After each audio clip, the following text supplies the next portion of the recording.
Falando de Sérgio Moro, mais uma informação: o ex-juiz virou réu em uma ação popular que pede ressarcimento aos cofres públicos por supostos prejuízos causados à Petrobras durante a Lava Jato.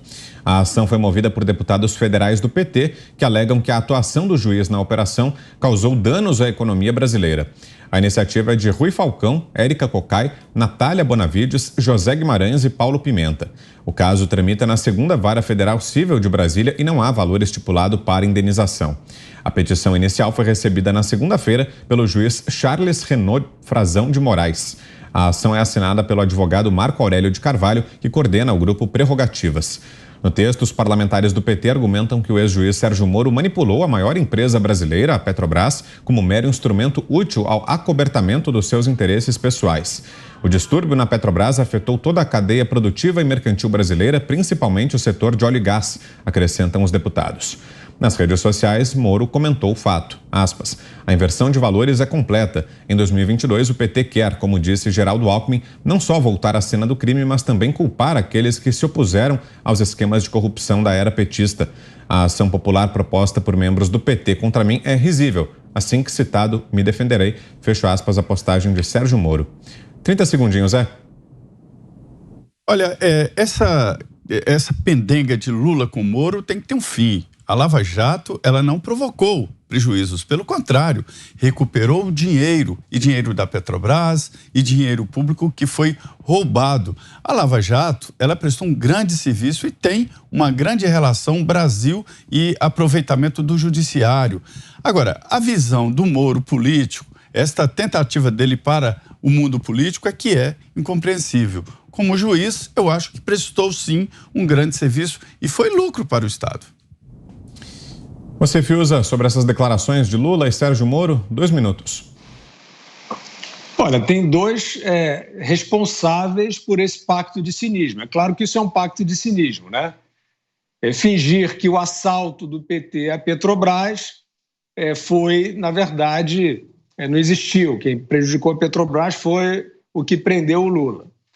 Mas é isso, o Moro é um dos responsáveis por alimentar esse pacto de cinismo e o outro é o Supremo Tribunal Federal.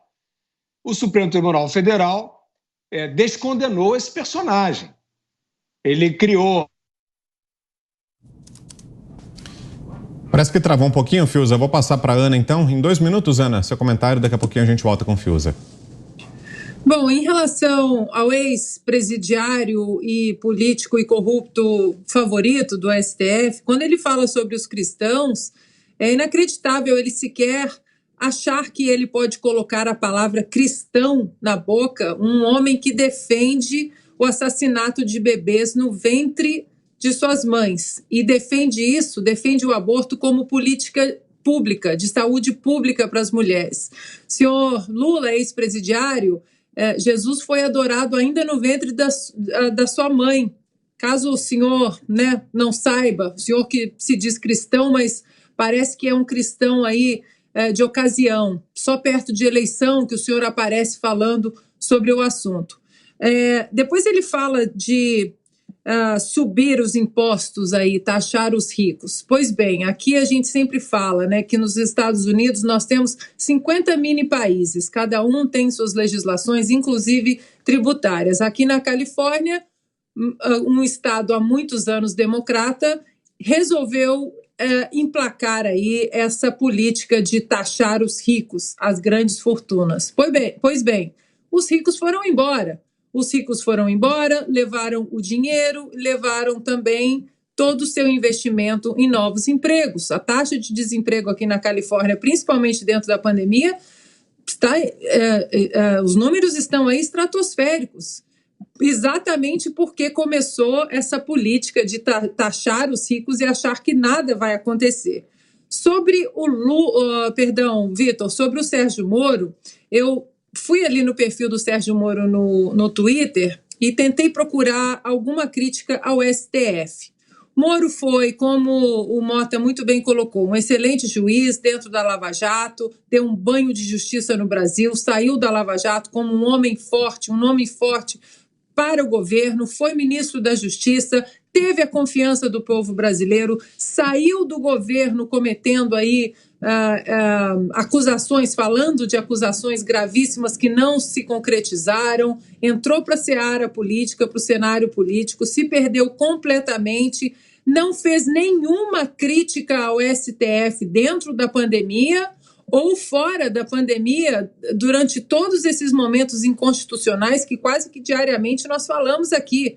Absolutamente nada, muito pelo contrário, ainda chegou a fazer um vídeo apoiando o ministro Barroso diante daquela portaria draconiana de que era preciso o passaporte vacinal contra a Covid, uma vacina experimental, para entrar no Brasil, inclusive brasileiros, causando aí um tumulto. Milhares de brasileiros ficaram presos fora do Brasil por causa dessa portaria draconiana do ministro Barroso, e Sérgio Moro fez um vídeo elogiando. E não falou absolutamente mais nada diante de tantas aberrações. Infelizmente, o nome Sérgio Moro se perdeu no campo político, se perdeu aí talvez com péssimos marqueteiros, péssimos conselheiros. Quem dera se fosse um nome que nós poderíamos estar discutindo. Nossa, que propostas maravilhosas Sérgio Moro traz. Mas não é essa a realidade. Sérgio Moro, infelizmente, saiu aí como homem da lei e passou para a lista dos traidores da pátria.